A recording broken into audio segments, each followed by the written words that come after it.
Hey, how's it going, everybody? Welcome back to another episode of the Underrated Podcast. We are the Undercast Company, and as usual, I am joined by my co-host, Derick McDuff. How's it going? And Ariel Ortiz. Hello. And it's me, Alan Torres. So today we're going to be finishing up our video game series, the 8-Bit Cinema. And today we finished watching my pick. And I'm pretty sure you guys had guessed it. I was trying to hide it the whole time. But, of course, if we're going to be doing video game movies, we're going to do the original, the first video game movie, Super Mario Brothers, the movie. And it's directed by husband and wife, Rocky Morton and Annabelle Jankel, starring Bob Hoskins and John Leguizamo. It came out in 1993, and unfortunately, it did not do well in theaters. It had a $48 million budget and sadly bombed and only made $38 million at the box office. And it was almost there. Almost there. I mean, it's still, even if it breaks even, it's still going to lose money because of marketing and shit. He unfortunately, didn't do well, but I picked it because it was one of my favorites growing up, just like how we did the You've Never Seen episode of Street Fighter the movie. This was my other favorite video game movie growing up in the 90s, was Super Mario Brothers the movie. At the time, I thought it was just really cool seeing video games being adapted. Wow, what the fuck? Mm-hmm. I've had a drink. So so it was kind of cool seeing that. I never thought we would see it again, and lo and behold, we now live in an age of Marvel films and DC films being adapted every other day. We have television shows, and now we're getting more video game movies. But at the time, for me, it was really big. It was really cool seeing stuff like that. So I was like, whoa, I never thought we'd see it again. But since it was my pick, I want to hear what you guys thought. We just finished watching it. We all actually hung out together and watched it together. We're all actually in the same room. Yeah, this is the first time we recorded in the same room since 2019 or something. It's been even pre-pandemic, we went over to remote. Yeah, it's been 2-3 years, so it's awesome. I'm happy we're all together. Yeah. I hope you guys get a different experience this time. It's going to be a lot more energy in the room rather than virtual energy. So whoever wants to go off first, I'm really excited to hear what you guys thought. Do you mind if I go? Yeah, go for it. It's very well known that it's a very decisive movie among divisive. Yeah, divisive. I got it right the first time. I adapted. Yeah. It's a very divisive movie, and even among video game people. And I mean, it definitely we talked about in the Street Fighter episode of You've Never Seen. The world wasn't as accepting of pop culture in this way, as it is now. Now, it is a cool thing because I think most likely because the people who loved Super Mario Brothers and all that, they grew up and made movies and stuff like that. So I'm sure that there's like yourself, Alan, and there's that little niche of people and stuff like that. But I know also that among video game players, even at the time and even nowadays, it's still a divisive movie, and people are like, it's a piece of trash even nowadays. And I think it's because of even though going when rewatching it today, we were pointing out, they added a lot of Easter eggs and a lot of references, more so than I remembered, because I hadn't seen this movie in I think 10 years at this point now too. The last time I watched it was when we bought the DVD player, the DVD, when it came out, it was a big deal 10 years ago. And yeah, so that was cool. But I said in the middle of our viewing, I was like, it's just mind-boggling how you took the lore and the elements of Super Mario Brothers and Mario Brothers and all of those iterations up until 1994 when, right? 93. Same year as Jurassic Park. Two dinosaur movies, same year. You know what though? The 90s was really big into dinosaurs. The 90s Because like this movie shows too, like it's because like that's when people were starting to like really find like there was another upsurge of finding dinosaur like bones and stuff like that. I remember in the 90s. But like it's essentially, I was mind boggled how much away from the original content while still like having these like pretty intricate like references to the games, but how they took it out of like we were saying, like, you know, we're recording this like a few days after Multiverse of Madness came out, and then also like recently Everything Everywhere All at Once. Like we kind of like equated it to like this feels very much like a multiversal version of Super Mario Brothers and all that of the lore, because it's like it's there but it's like skewed, you know, and it's taken, it's like a whole different, you know, branching timeline of how it goes. Like, you know, you have like the Koopas looking the way that they are, which definitely they switched up the size proportion literally of a Koopa, where usually a Koopa is or a Goomba. There's these little mushroom-looking guys. Yeah, but in the game, the head is bigger than the body, where in this, the body is bigger than the head. And then, so also, like, yeah, like, it's just very much, like, a world flipped on its head. And that's definitely, like, even had its, I'm sure, going against itself, you know, even among its, like, you know, the fans of the games and stuff. So, I think we have the new, probably like coming out of the Mario Brothers movie coming out, but I think that's going to be animated too. Yeah, it's going to be by Illumination with Chris Pratt. Yeah, and Seth Rogen is Donkey Kong. And then Jack Black is Bowser, which I'm very like. Gonna have to get the star from me. It's you gotta come out and get the star. I feel like I'm more happier with Dennis Hopper being Bowser, but okay. But yeah. I don't know. But, it's gonna be weird. But I mean, I like it has Luigi though. It has that movie has a little bit more going to it, because I feel very much up until this point there's definitely been a lot more clear lore written for Super Mario and stuff like that. There's not a lot to adapt in those early video game movies. Yeah, exactly. Except for like, you know, like guy goes to the left and a princess is kidnapped. Yeah, princess gets kidnapped, and like, you know, like he has a brother. They're both last name Mario. And stuff like that, and but yeah, I mean, it is a classic to me. I do thoroughly enjoy it, but I do understand the divisiveness. So yeah. Yeah. Now this is like watching this. I hadn't seen this movie since the 90s. Like I was a kid when I last saw this movie, and a big part of it is because Nintendo hates this movie, and they have done a lot to try and bury it. You can't get it on DVD. There was a very slim window, I think, where you could get it on DVD. Mm-hmm. You can't buy it on DVD anymore. Yeah, dude, I got lucky. No, I bought this DVD, the one that we just watched, like 2 months ago. Like, I was just lucky. It was straight up like it was on Amazon. Because that is the same type of copy that I got 10 years ago. Yeah, because it's clearly like an old format. It was not, when we were watching it, it was like not formatted for a modern TV. Oh, absolutely. Like, I think I just got lucky because like, yeah, Amazon was like, it's like $5. It's on sale right now. And I was like, oh, okay, whatever, fuck it. And then I think I looked it up later, and it was gone. And I was like, what the fuck? You can't get it digitally. It's not on any streaming services. You can't even rent it on Amazon Prime or anything. Like, it's nowhere. Like, they have really been like, fuck this movie. We do not want anyone to see it.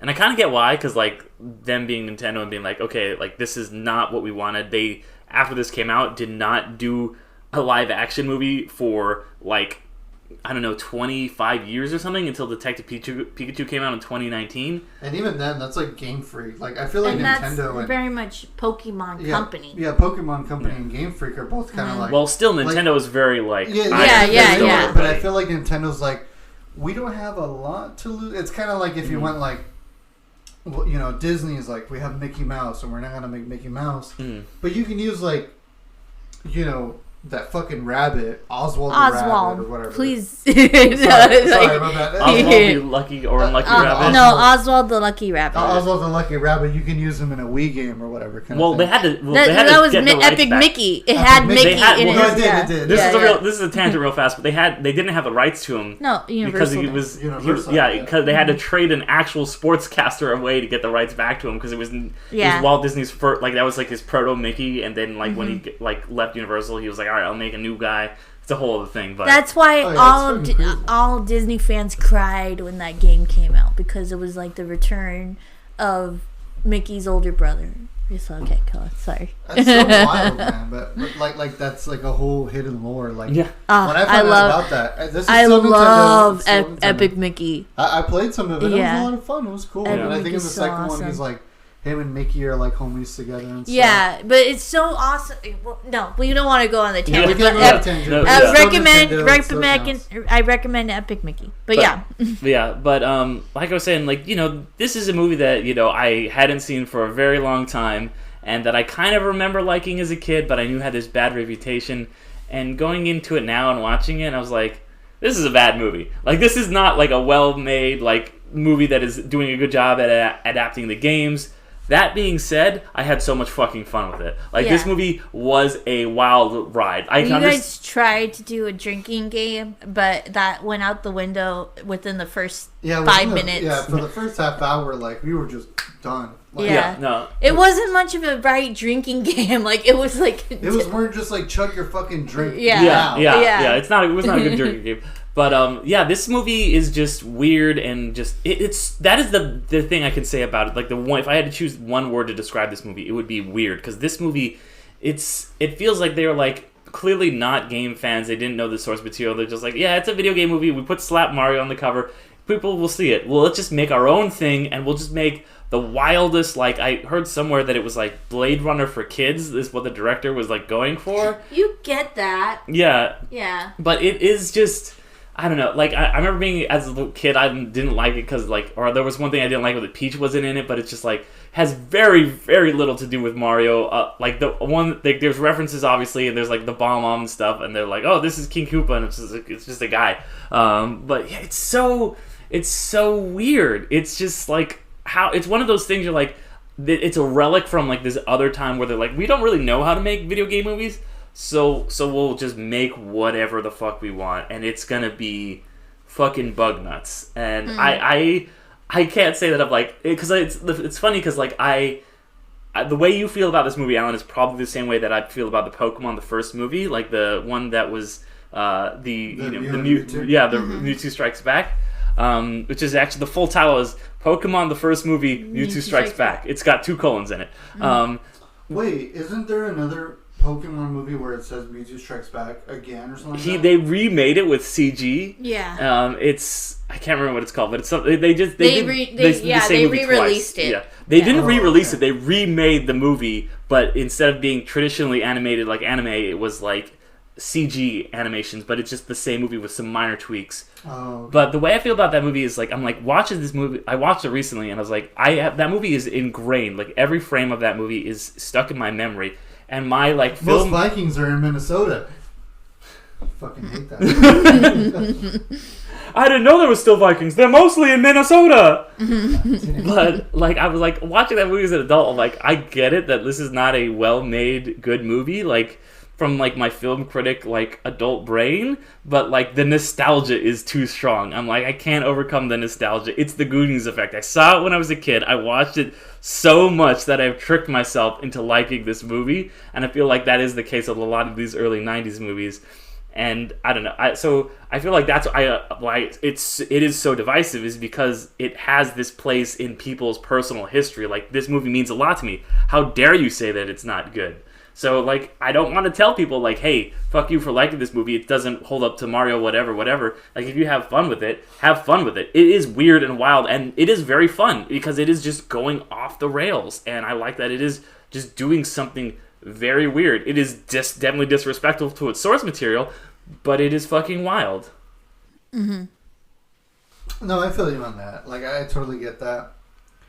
I know what you mean about like the whole nostalgia thing, where some people are like, oh, I liked it as a kid, but even when I saw it as a kid, this and Street Fighter the movie, Double Dragon, I didn't really play Double Dragon that much, so when I saw it, I was kind of like indifferent about it. Mm-hmm. Like I haven't seen it for like 30 years. But Super Mario Brothers the movie and Street Fighter the movie were really in my heart because I love the games. I played all of them.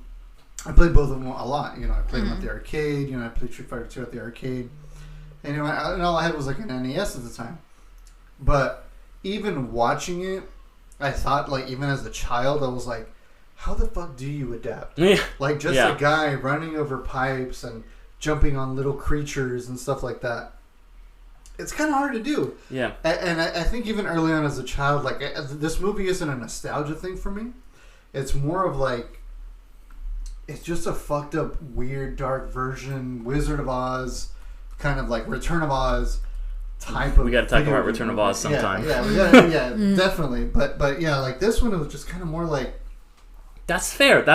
I do like now that you compare it to Return to Oz, I'm like, I see it. Where it is fucked up and like and dark. Yeah, it's like a kids movie, but you're like, is this for kids? Would kids like this? I don't think adults would like it, but would kids like it? I don't know who's this for, but I kind of dig it.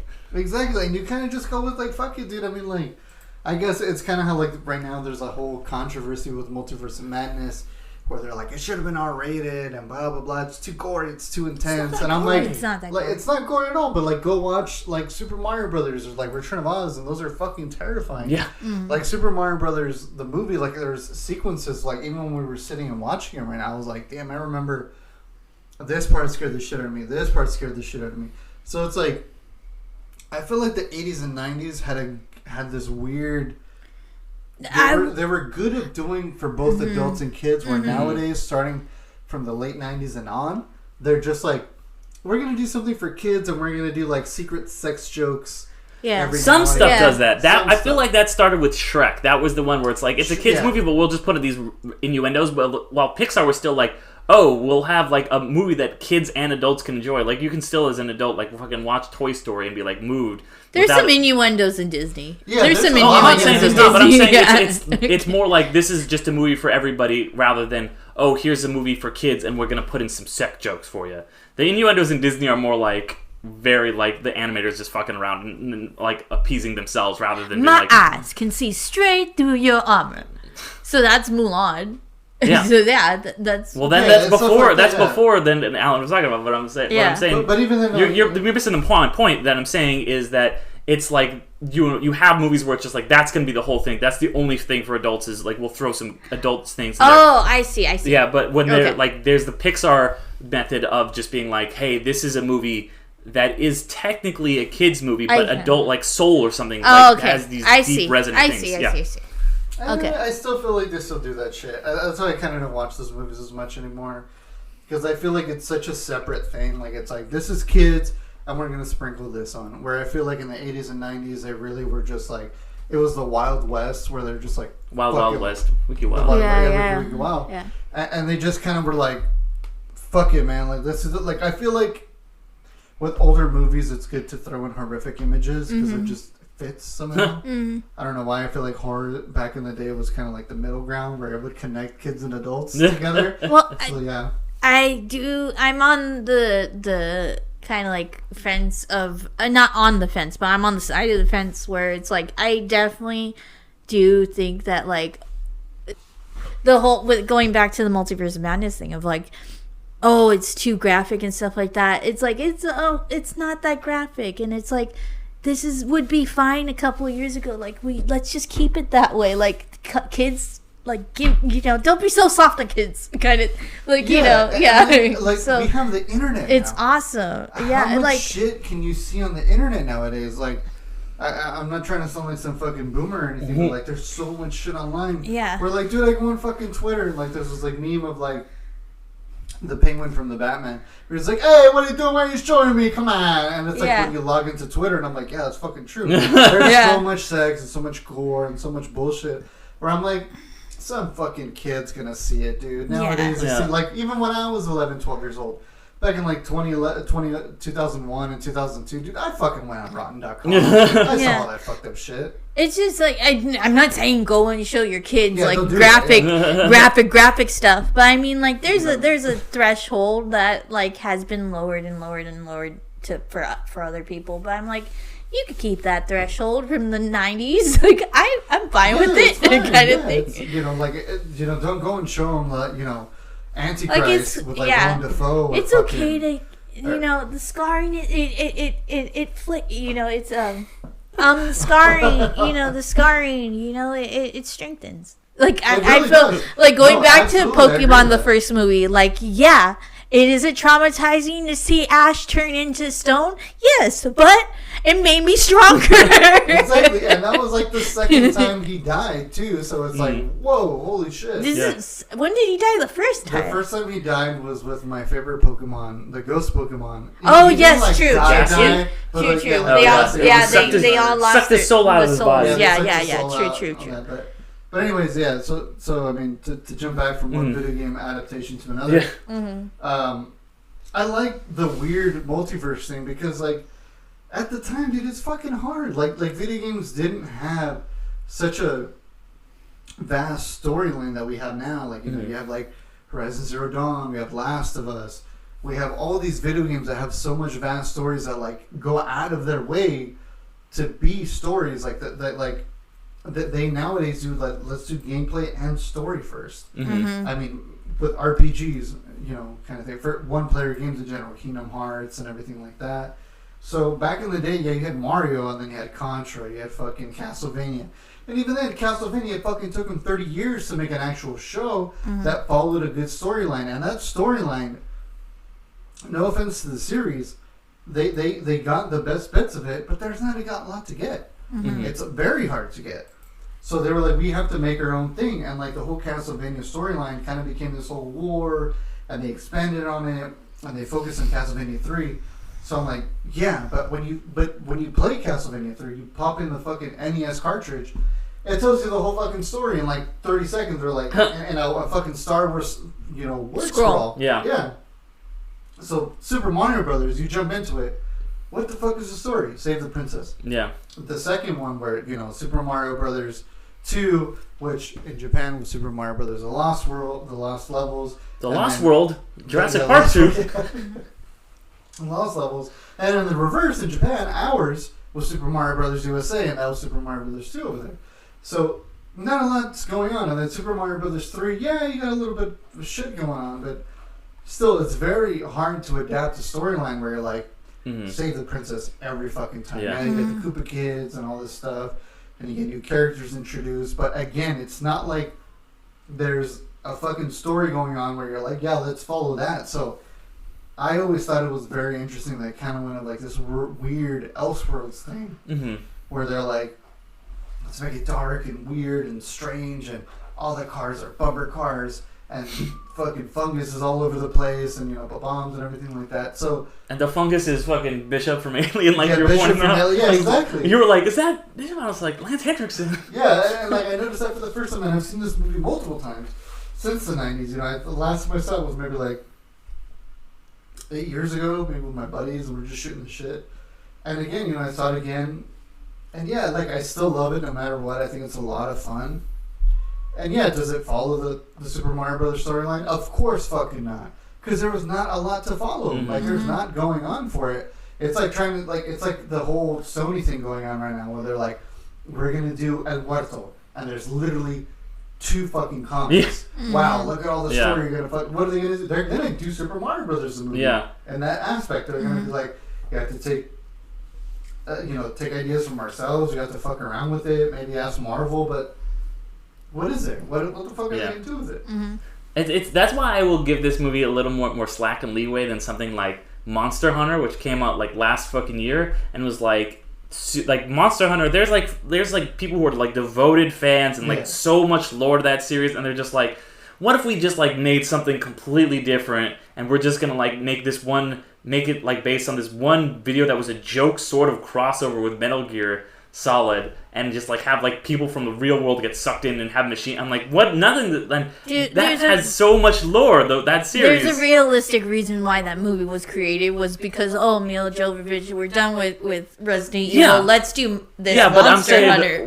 then actually just make it like the games. You don't have that excuse of like, oh, there's nothing to adapt here. But this one, because there is not that much source material to pull on, I give it a little bit of a pass. Yeah, absolutely. And I thought Monster Hunter was fine. I played some of the Monster Hunter games. I thought they were okay. You know, fucking sue me, but I think they're whatevers. That's my own personal opinion. But the other movie was fine. I thought it did a good job of what it was. I know people are gonna be like, "What the fuck are you talking about?"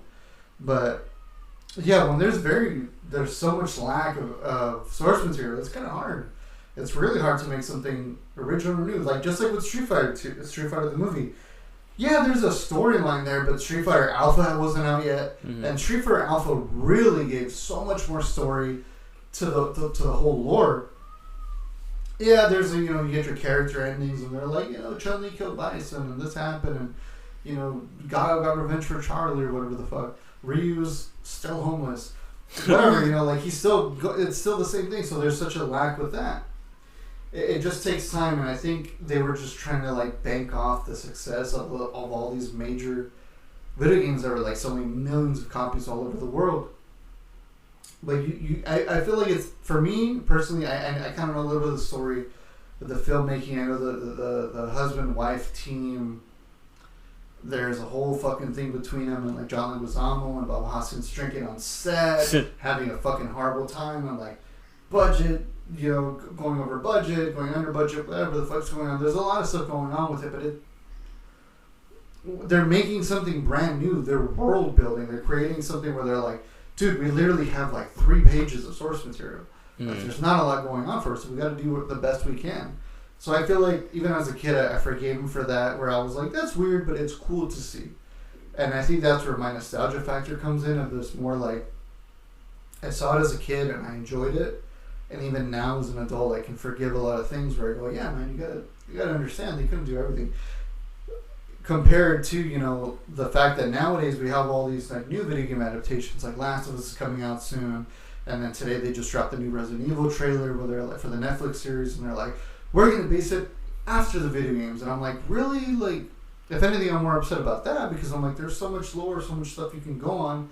I feel like they're trying to go the Watchmen route of like, we're not gonna fuck with what you already know. What you already know, but let's go this way. And I feel like it can be a 50-50. It's a safe route, but sometimes I'm like, it's very easy to fuck up. Well, I think if it worked, I think that another thing that might have like kind of like pushed them in that route also was the kind of the I won't say, but the audience success of Uncharted, because that was placed before the games, so that kind of like played well with.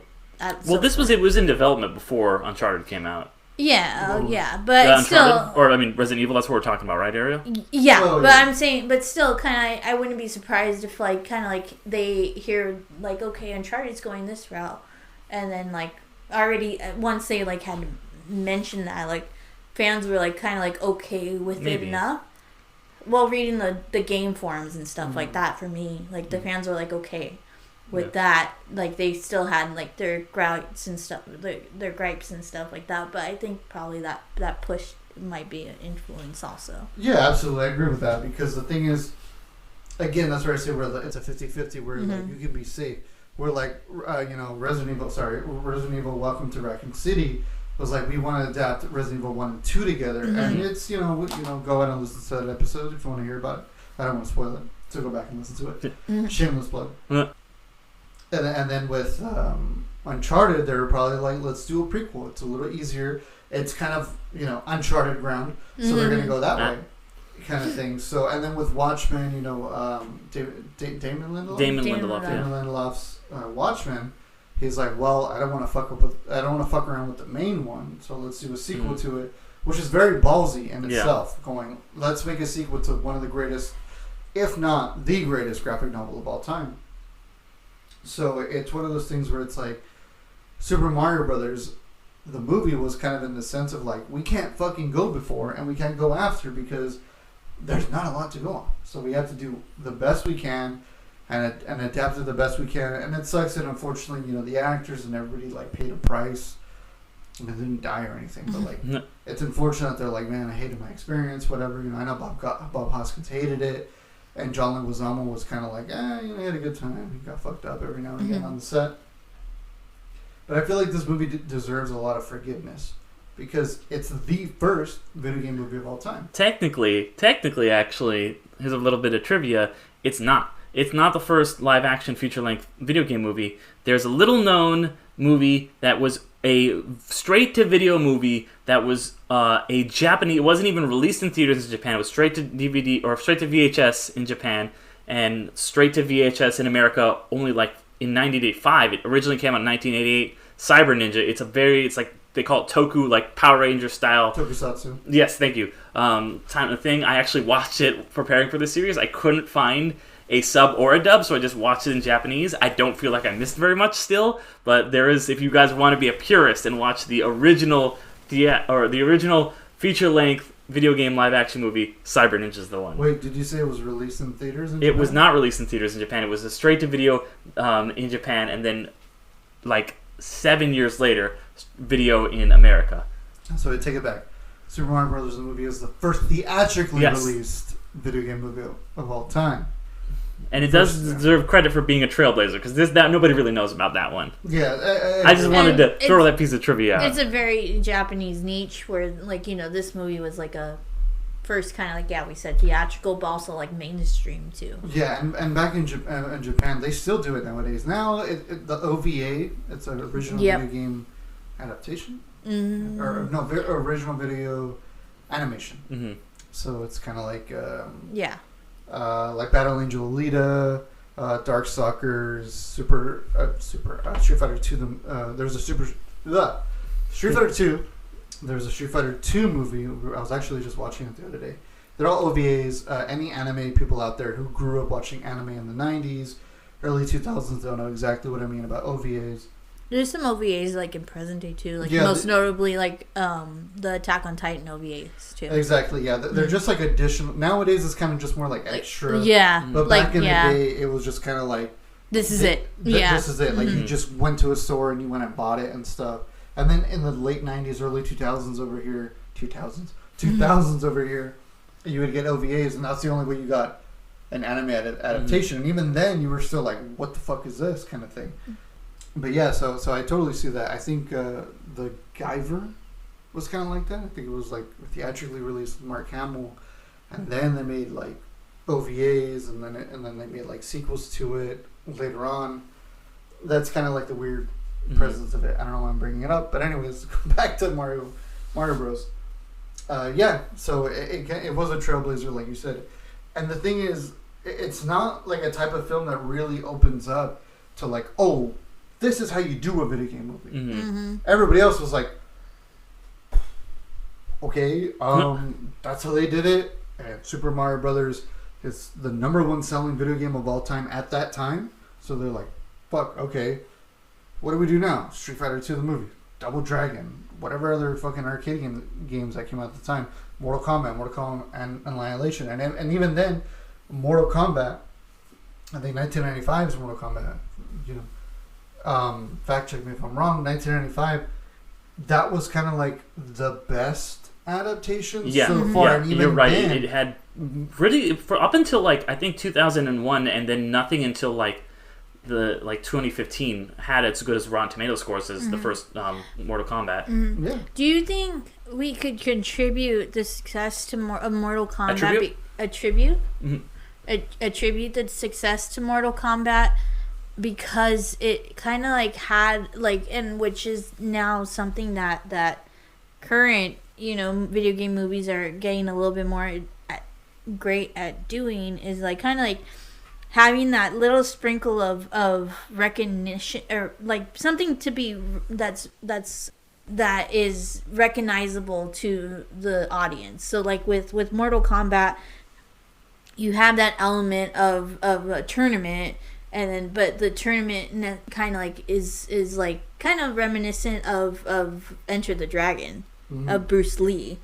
And so do you think that maybe because there's a little bit more something that normal audiences can recognize, like, oh, okay, like, yeah, this is like essentially like a karate tournament with but with mystic arts and stuff like that, that movie is like Mortal Kombat, and then of course like Uncharted is a little bit more easier because like, oh, okay, it's a treasure hunting movie, it's like kind of like set a little bit more based in reality.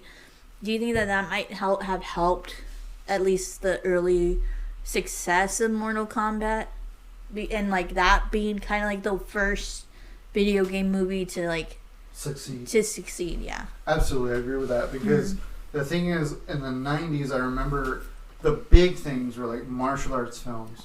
So we had exactly over here we got Legend of Dragon Master with Jackie Chan, and I think it was the sequel. We got the sequel over here, and it just did so fucking well. And then Jackie Chan was a huge star. We got Rush Hour. We got all these other plethora of Jackie Chan films. And then just martial arts was kind of, and just like how dinosaurs were a big thing in the 90s, I feel like dinosaurs and martial arts movies and slightly comic book adaptations were a thing. And we had Batman, we had Spawn, and and Steel, unfortunately. Shaq. I'm a superhero. Look out! I'm Superman. Sounds like Elvis doing a Shaq impression. But yeah, so like, but the thing is, yeah, I think you're absolutely right on that, because they're like, oh, cool, it's like a martial arts movie, so it's open to everybody. So everybody at the time, it's like how nowadays we have all these Marvel movies and comic book movies, so everyone's kind of like, yeah, let's all go and hang out and go watch the movie together. I think Mortal Kombat maybe might have studied Super Mario Brothers and Street Fighter and said, well, let's not do what they did, because they were kind of inaccurate. And Mario Brothers, in a lot of aspects, they were very inaccurate. So maybe they were kind of like, you know what? Mortal Kombat's pretty easy to adapt, because the thing is, one of the big things about NetherRealm Studios' video games is that they really, really love their story. They really go out of their way to do story. I know people, the FGC love to complain about Mortal Kombat and Injustice games, but you cannot fucking disagree that Injustice, Mortal Kombat games have fucking amazing storylines. Yep. They really go out of the way to do really well storylines. So I think that's another, on top of what you were saying, attributing to martial arts films and having a great storyline, it was a lot easier for them to adapt something to get great success. Unfortunately, Mortal Kombat Annihilation had really bad CGI, and they went off the fucking rails. They deviated from their lore from the first one. That's what it is. They killed Johnny Cage. Yeah, they killed Johnny Cage right away. Yeah. Which upset me as like a 7-8-year-old, where I was like, what the fuck, dude? Johnny Cage.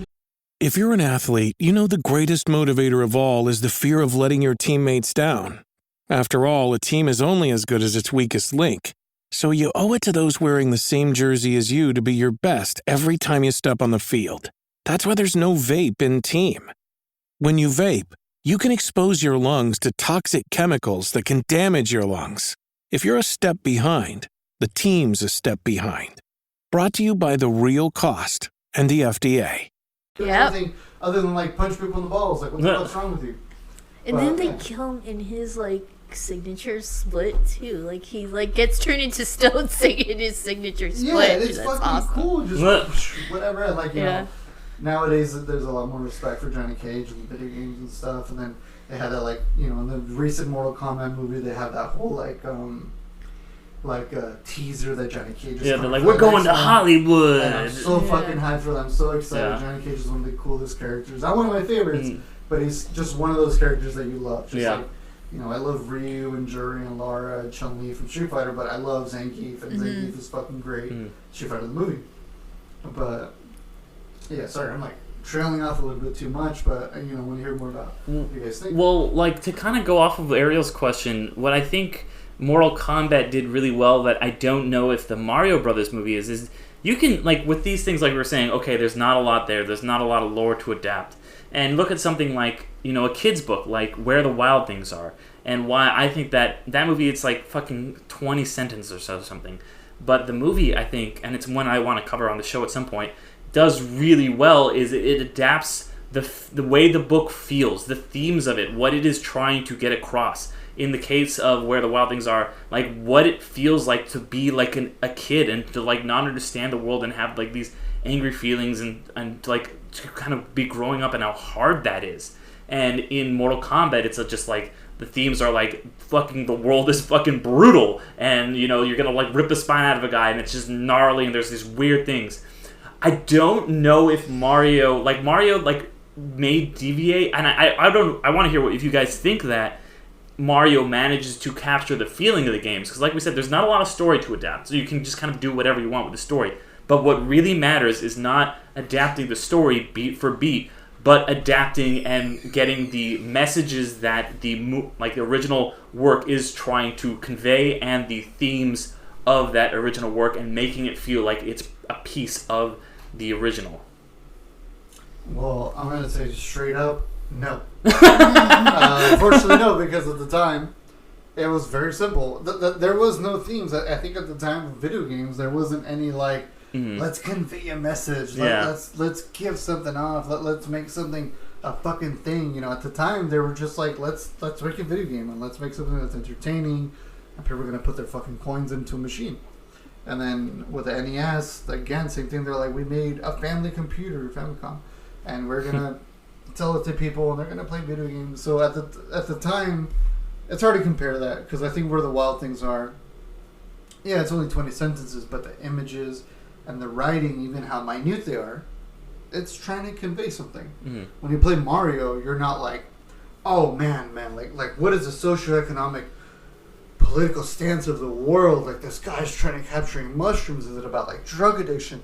And it's going through pipes. Like, how does he feel about cleaning shit? Well, I would say some video. Okay, I don't think Mario did, but some video games at the time definitely have I think Legend of Zelda is all about courage and finding your courage and like doing the right thing. You know, and it's a simple thing, but like Where the Wild Things Are is also a simple thing. You know, Mario may have been lacking that, and that may have been why it was a difficult thing to adapt. Well, you don't. Well, like, Zelda has not dialogue, but it has text. You know, like the original Zelda and the ones I'm talking about from like back in the day, very little. Like if you were to make a Zelda movie in 1993, like there is very little text. So you got courage out of just playing, like you got the message of courage out of playing those games. Yes, like that's it's implicit in the thing, because you're getting there is just like you've got to get the Triforce, you've got to save, like you just want to get a save the princess type. But there's a lot of like subtext in the game about like you have to like find your courage, and it's very little text. But like it is just with like Where the Wild Things Are with like 20 sentences. I feel like you can go both ways though with that, because I know what Ariel's going to get to. You can say the same thing with Super Mario Brothers, where like your princess is another castle, so you still have to be like courageous and you have to fight through and everything. I'm just saying the more aspect of like. Well, then maybe that was the theme. Maybe it was the theme. Maybe it wasn't. You know, because I played a lot more Zelda than I have Mario, and I think the themes are very explicit even in those early games of like courage and like trying to do the right thing. Because yeah, I think so. I think because like Mario, I mean, it does push you to be courageous, especially when you get to like Bowser's castle and stuff, and there's all this fucking shit going on. I could see that, but I guess I'm more just. I'm not looking at the themes of it. I'm more like story-wise. Like I feel like nowadays, there's a lot of Mario games that have like story that you can possibly adapt. Like I would say, like Super Mario Odyssey. I was like, it's not an amazing fucking story. It's not like, oh my god, it's like Watchmen or anything. But it's enough to be like, you can kind of do that and have a good time with it. But theme-wise, I feel like that's very up in the air. Even with Zelda, that's just me. Yeah, I think it's just like it was, you know, like they weren't able to express too much story unless it was like given as a long text. Like I think that's why like maybe like a Metroid game I think had like a lot more longer text in it and stuff like that. But Super Mario Brothers, it's just like it could be seen it's courageous and stuff like that, but he is trying to get some ass. So it's like it could be taken as that too. That's my question is did they adapt? Was there themes in the Mario games, and did they do a good job adapting them? Well, the key thing that I think from like that the Mario games had, and then that was interpreted into this movie, was like the brotherhood. You know, like you had up until that still, you know, Luigi is a contentious character.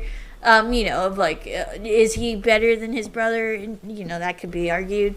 Some say he is, some say he isn't because of his abilities, but whatever. But at the time, you had these brothers, and like, without saying what their relationship is, just the fact that they're brothers, you kind of like, okay, there's a brotherly love there and stuff.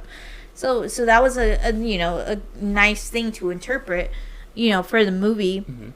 And then, of course, like, you have, like in Alan, while we were watching, you brought that up because I was like, well, yeah, why choose Daisy and stuff like that? And you're like, well, because John Leguizamo was young and hot. And I'm like, okay, you need a young princess. That's a Hollywood thing of just being Yeah.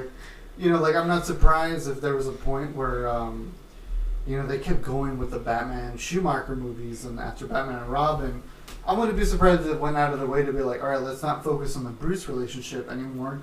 What they were going to do, Batman Triumphant, where they were going to do Scarecrow and Harley Quinn. Although Clooney is much more of a apt romantic lead than Val Kilmer. what's his name? Michael Keaton? No, the guy in this, Mario in this. Why am I forgetting? Bob Hoskins. Yeah, because you can have like George Clooney be a viable romantic lead in the Batman movies a lot easier than you can have Bob Hoskins be a romantic lead, which is why I think that they did not go with Peach being in this movie. I mean, sure, yeah. Mm-hmm. I felt it was more like there was this thing in the 90s where they were kind of like, let's focus on the young, and they did catch me. They did catch me with that with Batman and Robin, where like when I saw Batman and Robin as a kid, I always loved Batman. But for some reason, Batman and Robin really made me go like, I'm young, I'm like Robin, so I want to be like Robin. Mm-hmm. And I remember that year I dressed up as Robin. Like I got the costume and everything, had the red Robin on my chest and everything. And it felt super cool. Me too. And I think that's what they were trying to do with Super Mario Brothers movie, is that they're like, who's the hotter character? Mm-hmm. I mean, no offense, I thought Bob Hoskins is easily the hotter character, and his girl is way fucking hotter than Daisy. But yeah, now I'm older, I'm an old fuck. Yeah, at the time, that's what they're going for. They're like, Luigi's younger, he's hot, he's hip, he's cool, he's wow. We got the original ethnically ambiguous man of John Leguizamo. Exactly, he's the proto-Oscar Isaac. Yeah, he's proto-Oscar Isaac. Exactly, so he's our first, Hispanic playing every kind of ethnicity. Yeah, and if you listen to his stand-ups, he even talks about it. Yeah. I think it was, oh god, it came out in the early 2000s. Is he Italian? Is he a sloth? What is he? Yeah, like is he Italian? Is he Mexican? And like he even jokes around about saying that he's like, when I'm in California, I'm Mexican. When I'm in the East Coast, Florida, New York, I'm Puerto Rican. Yeah. And he always makes jokes about that, so I totally get what he means. Being ethnically ambiguous as well. Yeah. Absolutely. That whole thing too, like, but it's like Pseudo made Luigi and John Leguizamo and Pete and not Peach, Daisy. It kind of made them the pseudo Mario and Peach in that way, which is kind of an interesting take and stuff like that. But even that, like, okay, you that's the kind of like interpretation and what another thing that they got from the lore, and then of course all the little things of the, like we mentioned, the bombs. They mentioned Thwomp, but they don't have a Thwomp. Missed opportunity like there. Thwomp, like neon sign and stuff. Yeah. Their interpretation of Big Bertha, very interesting. They could have given her at least a fish looking dress, like a like it has a white trim. Yeah, has a white trim and stuff like that. Like they just because she's big as a fish and stuff. They could have explained it that way. Yeah, exactly. Yeah, big fish, whatever. Like I know some people are like, it's Birdo, and I'm like, that's not fucking Birdo. That's not Birdo. Yeah, I'm like, not at all. But they tried their best, and I appreciate what they did with it. And at the end of the day, I feel like, especially nowadays that we live in this age of like, now we're kind of venturing off into the multiverse where like, the early 2010s, it was like just getting these comic book characters together and then having more event films and then finally climaxing a story. I'm kind of going off on the MCU, having this big thing. So now it's kind of nice because we're kind of venturing off into this new territory where Super Mario Brothers, the movie, kind of already did it a little bit ago. But they're like, let's do a different dimension. Let's do another universe. And if you really wanted to, if you wanted to be very, like, tied to the lore and tied to the multiverse of video games, if they wanted to, they could tie in the new Chris Pratt movie and Super Mario Brothers canon in general, and Super Mario Brothers the movie. Mm-hmm. You could be like it's a whole multiverse. Yeah. Where the main 616 multiverse is the Mario games that we know and love, and then you have the Chris Pratt, and then you have this. Because I'm not gonna lie, till this day, I still wish Capcom would have the fucking balls to make skins for Street Fighter the movie and have them in Street Fighter 5. They fucking didn't. So hopefully Street Fighter 6. Yeah. But I feel like it's fascinating. I think it's super cool to be like, hey, yeah, this might be a shitty part of our history, but it's still part of your history. And that's why I love that Mortal Kombat does that. The Mortal Kombat has like the actors come back from the Mortal Kombat movies in the 90s and like do the alternate skins and stuff. Yeah, you in Mortal Kombat 11, you have the Shang Tsung skin, you have, I believe, Sonya Blade, you have Johnny Cage, I think you have Liu Kang, and of course, I bought the Shang Tsung one. I never used Shang Tsung, but I was like, I need to fucking have it. And it's still fucking cool because you're still like, dude, that's part of the history. And they even pulled the actor who plays Shang Tsung in the original Mortal Kombat movie, like, because they do mocap. Mortal Kombat is known for using mocap their whole fucking history. And they fucking were like, yeah, let's pull the actor. Who's the most fucking memorable Shang Tsung? The fucking guy who played him. Excuse me, I don't remember his name. He's, but Simone. But I love him. He also plays Heihachi in the Horrible Tekken movie randomly. I'd be okay with it. He was would like be a great Heihachi. He looked good. The script was terrible, but he was probably good. horrible. Yeah, absolutely. It was probably fucking horrible, but like him as Heihachi, sure, I'm okay with it. But yeah, like it's cool in that aspect where like I wish Nintendo and Capcom would be a little bit more forgiving of it because it's still part of their history. It's still like when you look at Capcom. Johnny Tsunami's uncle.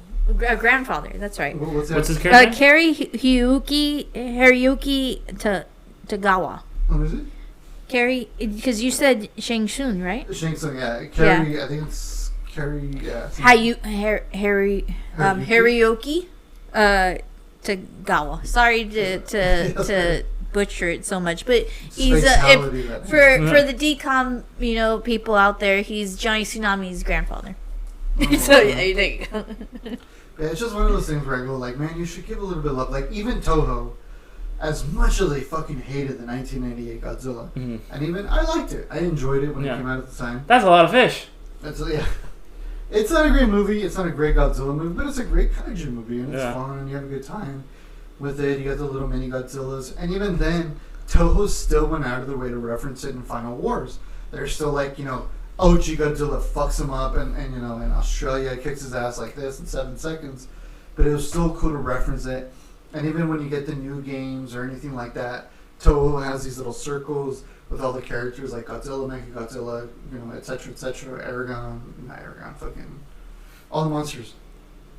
So it's still cool that they're like Zilla. We don't think he has the tier of God, but he's still a Zilla. And we still respect him for that. And I wish Nintendo and Capcom would still go out of their way to be like, hey, you know what? This is part of our history. Is it great? No. Well, it's part of our history. And fuck it, there's people who love it. Just like I love it. Just how I enjoyed Zilla and that they included him in video games and in Final Wars to the aspect where, like, now they're including Legendary Godzilla. Our Godzilla, the American one. Oh, yeah.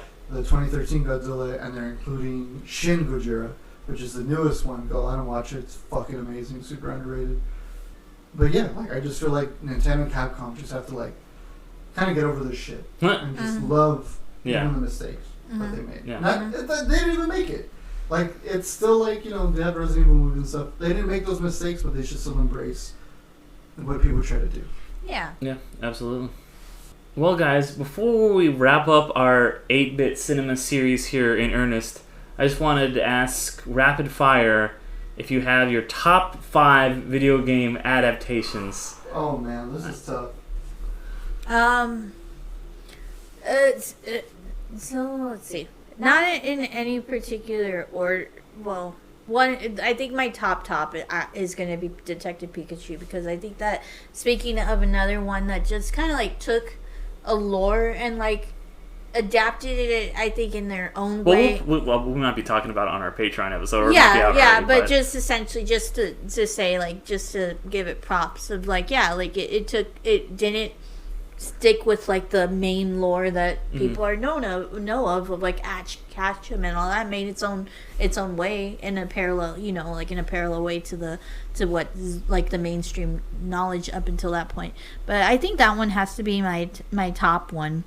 And then also, like in no particular order, I think this Sonic 1 and 2 have been great. I did enjoy Uncharted a lot, being an Uncharted fan and like just loving like it's just like expanding on the lore and stuff. And so I did thoroughly enjoy Uncharted.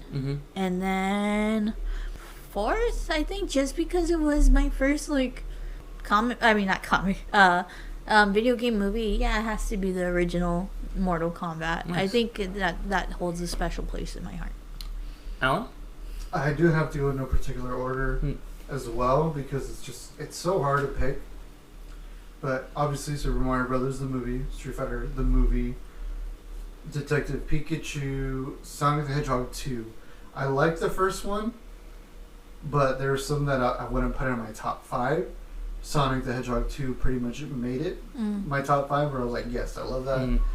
And then Mortal Kombat, the 95 one, and then Mortal Kombat, the recent one. I love both of them. You did enjoy the recent one? Fuck yeah, I loved it. I absolutely loved it. It was so good. I've been trying to rewatch it. I keep convincing my girlfriend to rewatch it with me.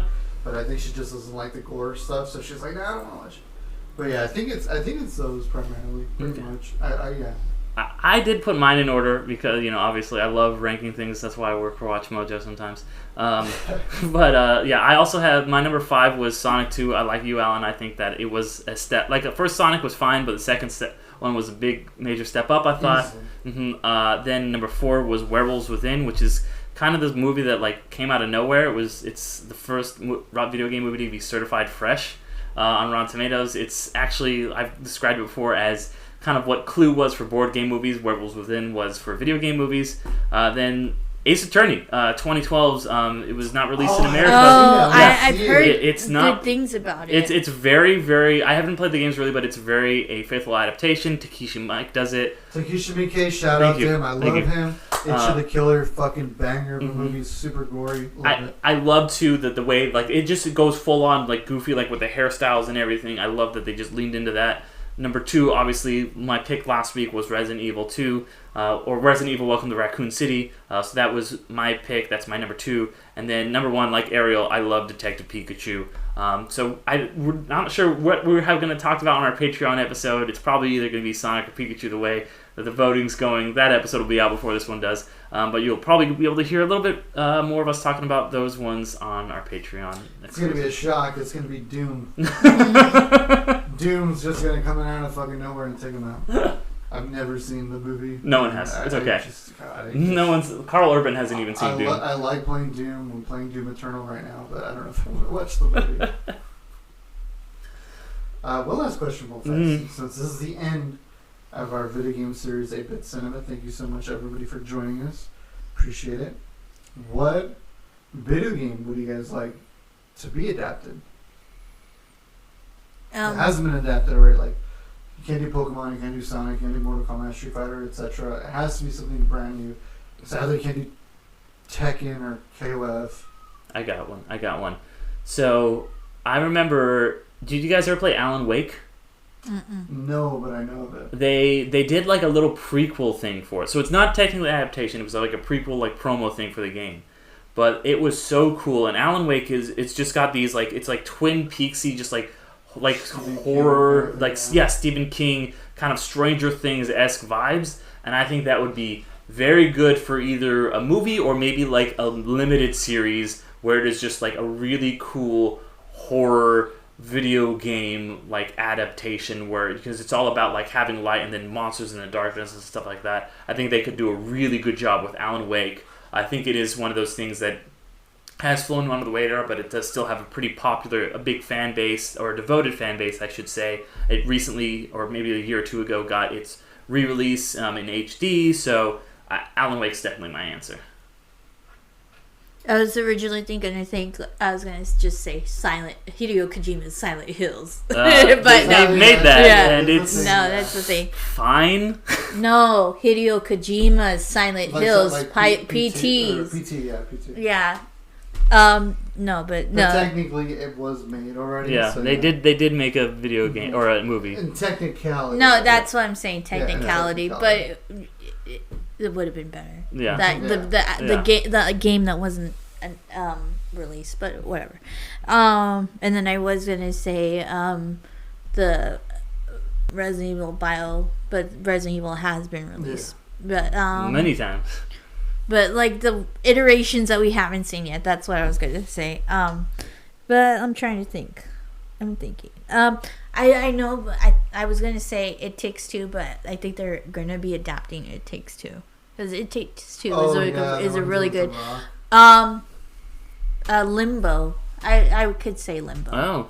Limbo, I think, would be awesome. It was a great fucking game. It was really good. Limbo or Inside. I think Limbo has a bit more of a linear kind of story. Inside gets weird. I would like to see it just done the way the game was done. Oh, yeah. Just no dialogue, just straightforward. It's all visual. There's no audio. I mean, there's audio, but it's no speech or anything like that. So I think that would be very fascinating. That'd be a really cool, like, hour and a half. Kind of indie movie. Definitely indie movie. I think they do a great job with that. And if they could do it right, I would love to see a good Zelda adaptation, but I'm very afraid that they would not be done well. Like, I don't know how you do a Zelda adaptation with the silent protagonist and everything. I would be very scared to see it, but also, like, I would be excited, you know? Like, when you're like, oh no, I don't know about this, I'm very scared, but please make it good. Like, I might feel that, because I love Zelda. Like, Zelda's, like, my favorite media franchise ever.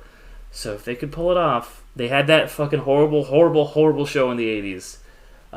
So, like, I don't even want to think about it. But, so that would be one that if you could pull it off and do it well, then I would like to see it. Zelda's definitely one of my top that I was thinking about. But yeah, like, you pretty much said what I was going to say. I would like Darkstalkers. There's no fucking way it'll ever happen. But it'd be really cool to see these like monster characters just beating the shit out of each other for 2 hours. I'd be very happy about that. You know, I'd love to see more again. But even then, I'd still feel like, because it's so close to my heart, I'd be very like judgy about it. Mm-hmm. So at the end of the day, I'd still feel like I'm not gonna get everything I want out of it. But it'd be cool. I think they're making a series. Damn it. Oh, that's the thing. I'm excited for them to come out, but they're taking my answers. Last of Us? No, Last of Us, yes, that's one of them. But no, BioShock, they just announced the series, which I'm so excited for. I love BioShocks. Portal, I don't think they announced that too. They're making Damn it! Yeah. I'm very surprised. I'm excited. They haven't announced. We're living the era of IP where they'll snatch anything up that like they can make money off. Yeah, anything they're just trying to snatch. Like I said, I'm very surprised they haven't gotten Horizon Zero Dawn yet. Yeah. It's such a great world building game, and it really just like I immediately was like, how the fuck did they not buy the rights to this? And they have a sequel out already. So I'm like, how the fuck are you guys not doing this yet? But Prince of Persia: Sands of Time. They haven't made one of those, right? Yes. No, I don't think that exists. That doesn't exist. Don't worry. Wow, yeah. It would be a great lead, Jake Gyllenhaal. Oh, you know what? Yeah, just make all the characters white. Like that's make them. I think it'd be fine. I think. People wouldn't be mad about that. You know, that wouldn't be a horrible, stupid decision. Absolutely, no. Yeah, I think. There's. I was gonna say Yu-Gi-Oh. But Yu-Gi-Oh's kind of started off as a manga. I was like, it's like a manga card game. It's an anime. Yeah. It's a whole anime, yeah. I would be impressed if they went out of the way and said, let's see fucking Yu-Gi-Oh, dude. How can we make 2 hours of just a fucking card? There have been a couple Yu-Gi-Oh movies. No, yeah, there's animated movies, and I love those. Those are a lot of fun. But live action, though, that would be fascinating. You gotta do it. You gotta do it Ace Attorney style and give him the crazy hair. I would do down. You gotta do it. No, that's the fucking thing. That's how the characters are. Like Kaiba, Yugi, all the characters, they're all hair. Mm-hmm. That's their defining feature. So they'd have to do it. And then with the monsters and everything. But it'd be fun. I'd like Takashi Miike to do that. Mm-hmm. I feel like he'd do a good job with it. But yeah. Well, I guess we're gonna finish off the series. Thank you so much, everybody, for joining us. We'd like to hear what you guys think. What are your guys' favorite adaptations, and what series would you like adapted? I know some people out there might say Dead Space, but unfortunately Dead Space does have an adaptation. It's kind of like an animated one. That was going to be my pick, but you can go live action, I guess. Fuck it. I'd like a live action one, but it's so fucking good as a game. Just a shout out real fast. Dead Space will come out in January 2023, so look out for that. Ooh, I came up with another one. Mm-hmm. Gods of War. God of War? God of War, yeah. God of War easily. I'm very surprised they haven't done that either. Especially now that they're venturing off into like Norse mythology. Mm-hmm. I was gonna say that one, but I'm not a big God of War guy. I played some of 3. I played some of the newest one. Wasn't my thing. Gears of War too. That's another one I'm very surprised about. Mm-hmm. Gears of War feels like it could be just balls to the wall. Yeah, badass series. Total badass series. Left 4 Dead. That could be a good one, I think. There's not a linear story because Left 4 Dead 1 and 2 have different people. What did we just spend this whole episode talking about? Yeah. Well, we just said that it's a detriment. I feel like Left 4 Dead though is so generic. It's kind of like how Dead Rising. It's I mean, that's the thing. You could just make your own story. Pretty much. Because even Dead Rising has this whole. It has a disclaimer on the box. Where it just goes, this is not Dawn of the Dead. This is not George Romero's Dawn of the Dead. Yeah. It's very similar. Yeah, I do like the characters a lot in Left 4 Dead. That would be the main draw. It's just like it's a zombie movie with interesting characters. I think if you get some interesting actors to play those characters, kind of do your own thing with it, I think that could be just cool. get some good writers, and I think they can make something out of it. Yeah. It's just, I think it which it's not dying. Anyway, but they need time away from Walking Dead though too. Yeah, no. Yeah. The zombie infestation is barely dying out now. Yeah. So we're kind of getting out of that whole saturation of zombies. So, but we would love to hear what you guys think. We want to know what you guys think about the series, and if you guys want us to do more, have more ideas in the pipeline for more of these little mini series.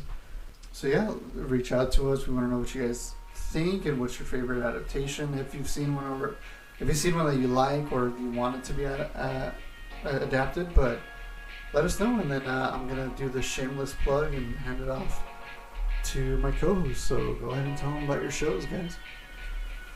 You really wanna? Yeah, I have a show called You've Never Seen ? It comes out the first of every month, where I discuss a movie that either myself or my guest has never seen, that's considered a part of pop culture or cinematic history. Yeah, like we mentioned before, the one that we did a part of 8-Bit Cinema was Street Fighter. So go and check out that one, and check it out every first of the month. Yep, and then my show it's called Gateway Episodes. It's a TV show where we look at an episode of TV and decide if we want to get into that show. It's been on hiatus for a while, but we did bring back this show for a bonus episode for 8-Bit Theater, or 8-Bit Cinema, I should say. Me and Alan talked about Castlevania. It's going to be coming back for Season 2, talking about miniseries once we hit 10 patrons on our Patreon. So if you guys want to go donate to our Patreon, that is always appreciated. Or if not, we always just appreciate a listen here. I also do one whenever there's a new Marvel movie coming out called Infinity Stones and Dragon Bones, where we talk about Marvel movies. We just talked about Doctor Strange and Multiverse of Madness and Moon Knight. And then, of course, we also, like I had alluded to, had our Patreon exclusive podcast for any of our patrons. You can go listen to that. We have an episode that's going to be voted on by the fans. It'll be out by now on whatever you guys picked to talk about video game adaptation. That is the Undercast Film Club. Once again, that's for anyone who decides to donate as little as $1 to our Patreon. You can get a little bit of a bonus. We appreciate that. Sweet. Thank you so much, you guys. And again, thank you guys so much for tuning in. We really, really appreciate it. We'd love to hear from you guys. And that's it for the 8-Bit Cinema series. Thank you so much for joining us. I hope to hear from you guys soon. Facebook, Twitter, Instagram. Reach out to us. We love hearing from you guys. And last words, guys. Take it out. One thing I'll just say, tune in next week or next episode, because we're going to be talking with Phil Iskov, from Podcast Like It's 1999, also the creator and showrunner of Fox's Sleepy Hollow. We're going to be talking about The Frighteners, so we got a pretty cool episode coming up next week. Other than that, I'll just say bye-bye. Bye, thanks for being amazing. You know what? I want to do a Mega Man adaptation. Take it easy. Oh! to the Yes, dinosaur. it's Bum, bum, bum, bum, bum, bum. Dinosaur. Dinosaur.